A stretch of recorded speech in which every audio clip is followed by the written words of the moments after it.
Can I touch it? Yes. So this might sound naive, but I feel like if I saw this, I wouldn't first think that was hair. That's right. But now that you've seen it, you will be looking from now on. For decades, there was no place in the world like Leila's Hair Museum in Independence, Missouri. Opened in 1986, it was a place filled with large framed wreaths, intricate flowers, all made with woven strands of human hair. I'd find a frame empty in an antique shop, and I'd say, "What did you do with the hair?" That's the voice of the museum's creator, Leila Cohoon. And they said I was going to burn it because people died of the plague and they had all these diseases. I said, "You're not going to catch a thing from that hair. So when you destroy it, it's gone forever, and that's somebody's family. No, it should be preserved. It should be put out on the wall where other people can share it." And that's exactly what Leila did with her hair collection. Showcased the world's largest collection of this unique art form. I first met Leila in the summer of 2019 when I was reporting an episode about her hair museum for the very first season of this podcast. She was in her late 80s then and juggling lots of different things, but I had the great honor of spending time with Leila at the museum, learning about her life and this truly sentimental art form. Last year, Leila Cohoon died when she was 91 years old. And her death left this lingering question. What was going to happen to her beloved collection? This is A People's History of Kansas City. I'm Suzanne Hogan. Leila saved a lot of these artifacts at a time when they were undervalued. And now there are museums that are reconsidering their collections. That's KCUR arts reporter Julie Denesha. And over the last few months, she's been looking into this very question and talking to people about the future of Leila's Hair Museum. I think the hardest thing is just making sure I'm doing what my grandmother would have wanted. Before we get to all that, let's sonically travel back in time and go to the museum as it existed in 2019 so we can get to know the late, iconic Leila Cohoon. So Leila Cohoon is originally from Marceline, a small town in north central Missouri, which is also, fun fact, the hometown of Walt Disney. I graduated from high school in 1949 and got a job in the dime store, but this hairdresser kept coming in. She had her nails polished. She always had her hair styled. She was in a white uniform, white shoes, white hose, dressed every day like that. At the dime store, Leila would sell this hairstylist stationery that she would use to write to all her boyfriends. Over time, this hairstylist made quite an impression on Leila, and she decided that she wanted to be a hairstylist too. It was the cosmetology profession, and I couldn't even spell it. But Leila worked hard and eventually became a cosmetologist. It's been a lifelong career that she's truly loved every part of. Making people feel good is something she's very passionate about. That's part of our business, making them look good and feel good, because when you look good, you always feel good. Leila remembers one day in particular. It was 1956. She took off from the salon and went to the plaza in Kansas City so she could buy some new Easter shoes. On the way to the shoe shop, she looked inside an antique store window, and that's when she saw it.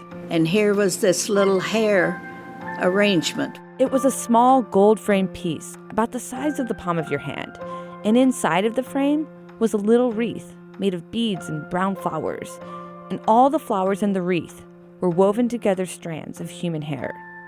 On the back of the frame were the words Mama and Papa, and a little note written in German.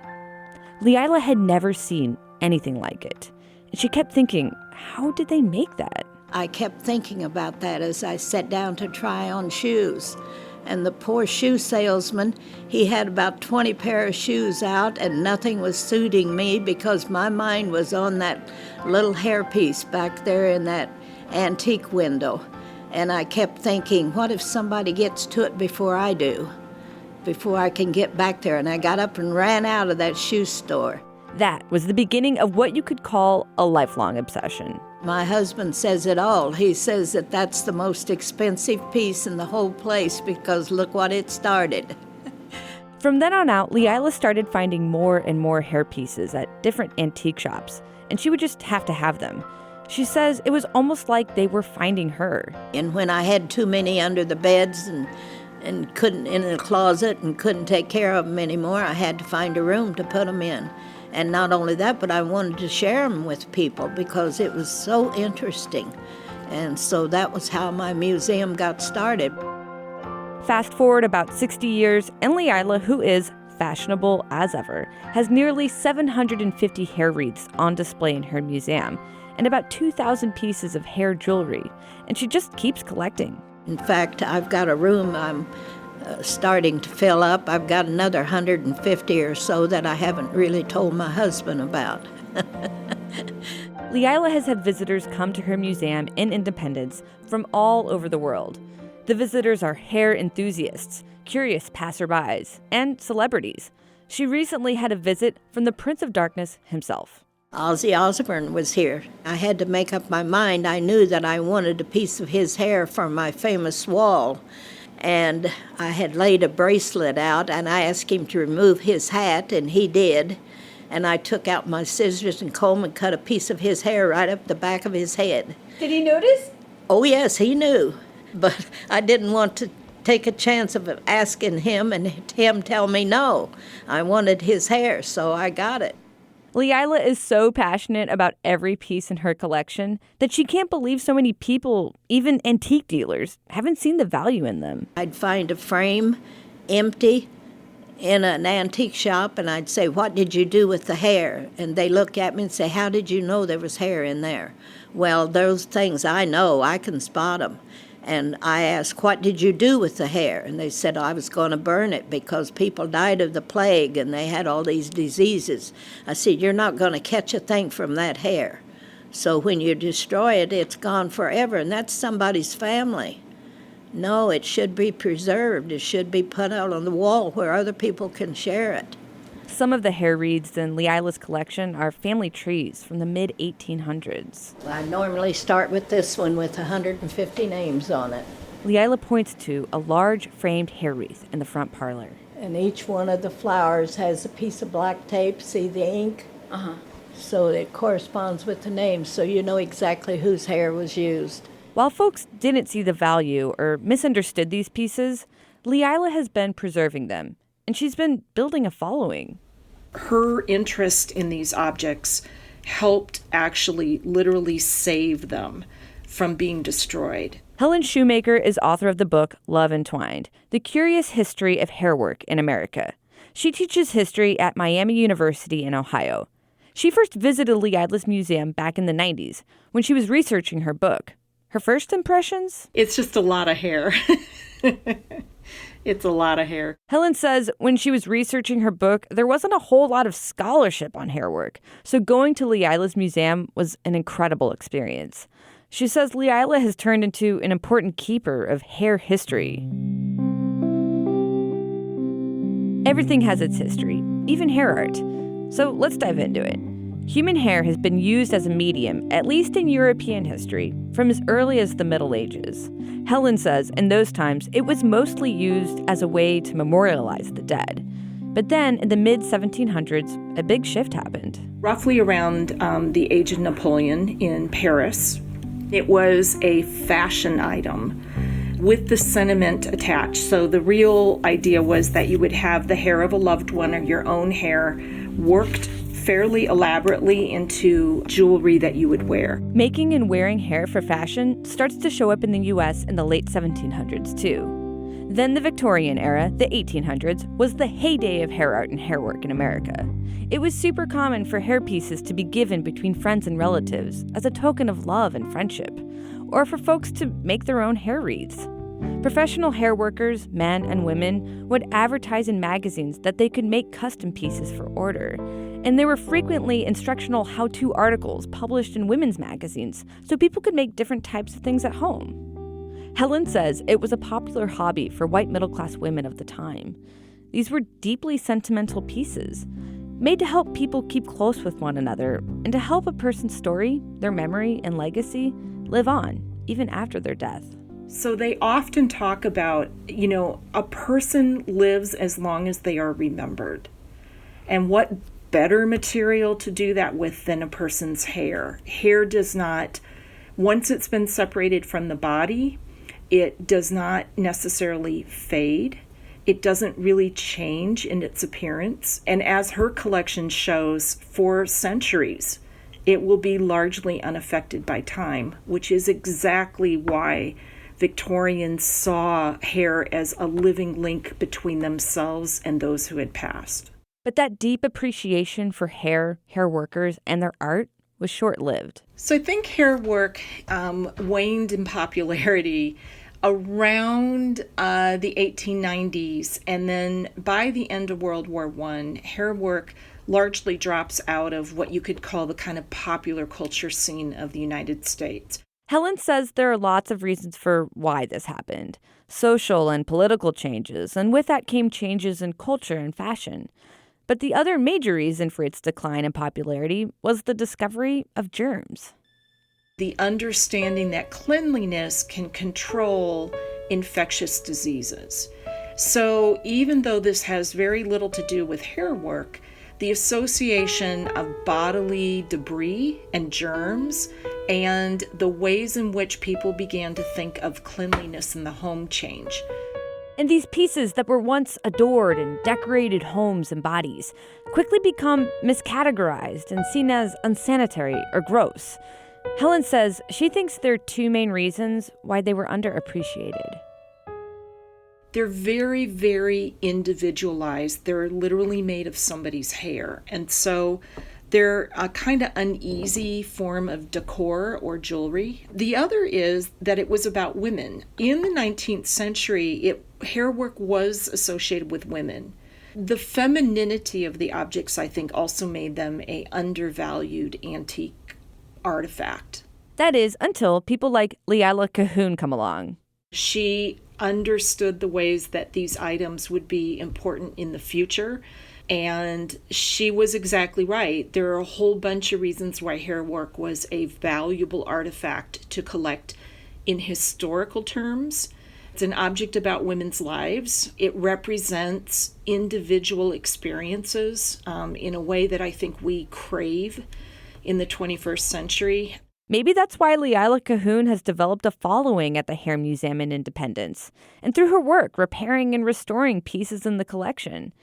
As she's done that, she's been reverse engineering them to see exactly how they're made. In 2015, she published a how-to book called Hair, The Lost Art of Hair Wreath Making, which teaches people how to do 35 different weaving techniques. And in many ways, she's pushing this art form into the future. I'm tickled to death to see all of you here. You have no idea. Earlier this summer, Leila hosted the Victorian Hairworkers International Convention. About 15 women came from all over the country. There were lectures about history and demonstrations on how to do different hair weaving techniques.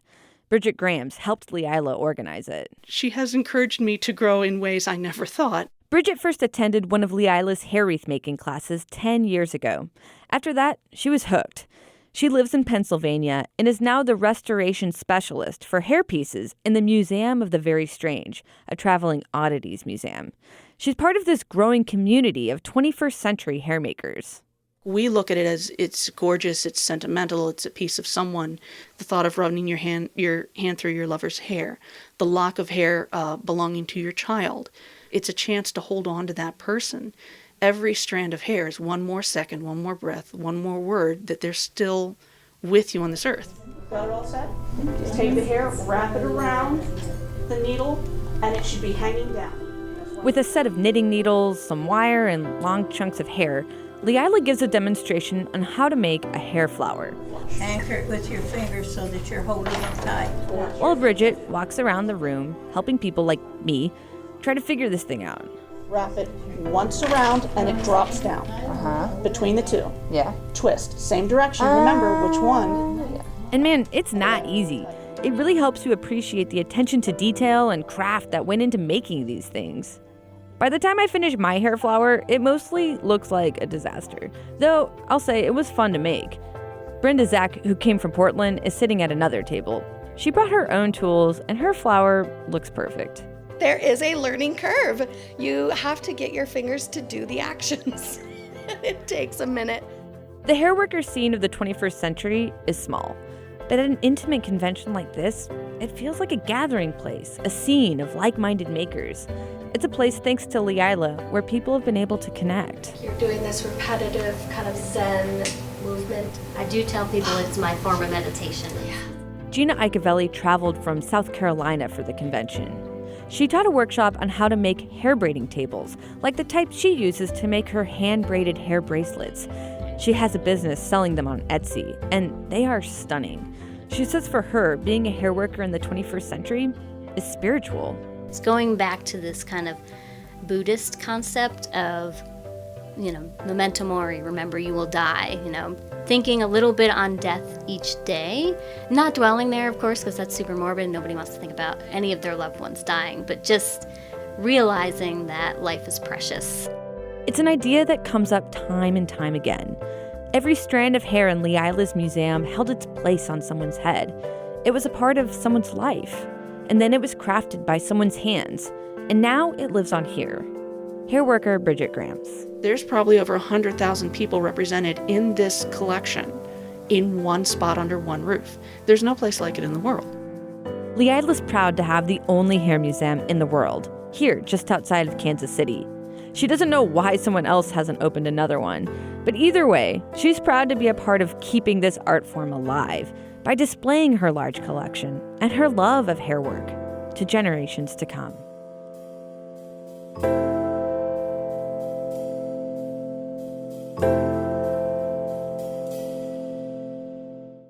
That episode originally landed in our feed on March 15th, 2020. It's so wild to think about everything that's happened since then. Leila unfortunately died in the fall of 2024, and the museum officially closed for good on September 25th, 2025. But that's not the end of the story. What's in store for Leila's precious collection of hair art after this?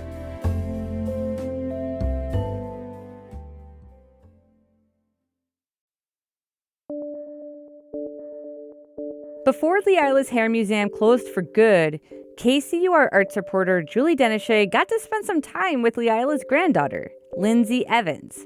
She's been helping figure out the next steps for the collection. Welcome to Leila's Hair Museum. Julie, can you tell me about your first time ever going to Leila's Hair Museum? Was it for this story? I have to confess, it was. It was the first time I'd been there, I'm ashamed to say, because it was someplace I always thought was going to be there. You know, you're not alone, because I also had heard about Leila's Hair Museum pretty much my whole life and had not gone until I first reported the story on it, and kind of had a similar feeling of like, oh man, why did I wait so long to go here? And I was just blown away by the collection and by her. Can you talk to me about your first impressions of walking into Leila's Hair Museum? It was really overwhelming. I can give you kind of a little mini tour like my grandmother would have.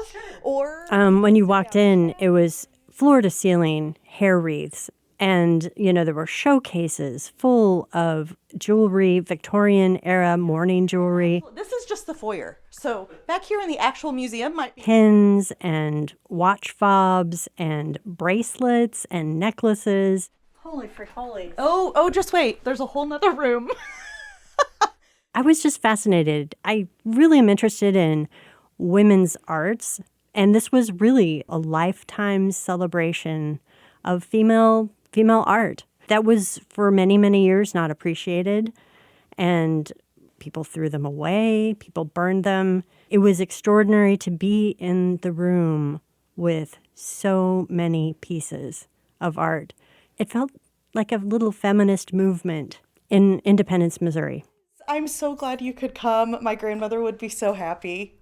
I'm just trying to kind of paint a picture that, since I first went to the museum in 2019 and the episode aired in 2020, it was a rocky couple years, and then Leila passed, and I had been hearing just murmurs of like, what's going to happen? Because people who have been there know just how special it is, but it is the type of thing that if someone's not stewarding that transition, it could be lost. And it sounds like her granddaughter, Lindsay Evans, stepped up in the perfect moment. Yeah, her granddaughter, she's an editorial director at Hallmark Cards.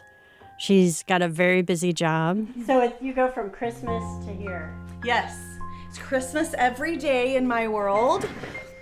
And so, like, in addition to all of the things that she was doing at work, she was making calls on her lunch hour to reaching out to museums and trying to see if she can rehome a lot of these items. Originally, she wanted to find a way to keep the museum in Kansas City because it's this very unique museum. But she wasn't able to, right? Yeah. It is a very big job. It's overwhelming, but it's a labor of love for me. A lot of times, big collections, even if they're part of a kind of a small local museum, they just hit the auction block. And I think a lot of places, or a lot of people who thought this museum was really important, an important place, they were afraid that's what was going to happen.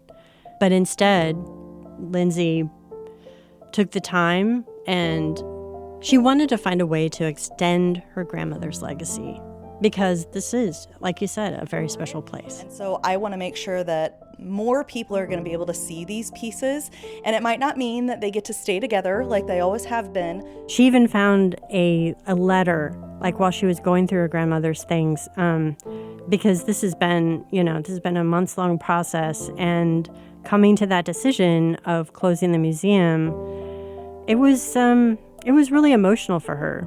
I think the hardest thing is just making sure I'm doing what my grandmother would have wanted. What I'm trying to do is help it grow in a way that maybe she hadn't thought of. She's been in touch with a wide range of organizations and collectors. Can you kind of list out some of the people that have been interested in seeing that forward?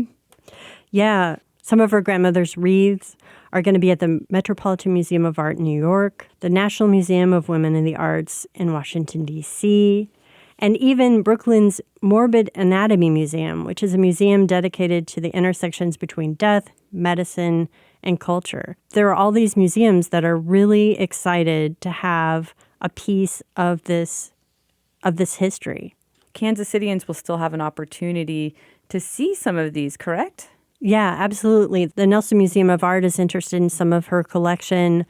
I was there when Sarah Bader King, curator and director of programs at the John Wernell House Museum, was there to pick up a few pieces. I just have the one small box for the jewelry pieces, okay. And then everything else I just assumed. Lindsay was very interested in making sure that some of these pieces stayed in Kansas City. And places like the John Wernell House is like the perfect place for these things. Original frame, original glass. Glad you're going to have it. Yeah, me too. All right, I'm going to get this one out. Okay. The museum closed in September 2025, and I understand you were there on the final day. Yeah. On that last day, Leila's daughter, Linda Clifford, gave the final tour. Here's another one of my favorites, but it's going to a museum. I didn't put my name on it soon enough. There were about 15 to 20 people. One woman I spoke to came from Utah. She had just arrived by plane. She came just specifically for this tour, and she was going to leave that night. So people came from all over to, just for this final walkthrough of this museum because it was important to them. For some people, it was a pilgrimage. Just like me, they had meant to go all these years, and then they were finally there. And sadly, it was for the last day. Why do you think this museum resonates with so many people? And to be fair, I think it's like a type of people that get into it, the eccentrics, artists, makers, or people who are maybe like more into the macabre or the sentimental types. Hair is this intimate thing. Everyone has like a different kind of hair, and this artwork is it's devotional. I think of the amount of time that it took to create these wreaths. Sometimes it would take months or even years to create a single wreath. And you were working with the hair of someone you loved. And in some ways it just sends shivers. It gives me shivers. And the idea that Leila devoted so much time to collecting and valuing this art form and trying to revive it is really extraordinary. Would you say that there are any potential new chapters opening in light of this change? Yeah, well, I think Leila saved a lot of these artifacts at a time when they were undervalued. And now there are museums that are reconsidering their collections. And it's a chance for them to value them in a way that they hadn't been before. I think that women's work in general is undervalued. And I think this is kind of a unique time when a lot of these pieces can be appreciated in a way that they weren't before. And I think that her name, in a lot of ways, is going to become more important as they kind of scatter to the winds. Packed safely away, ready to go. Yes. I love it. Okay.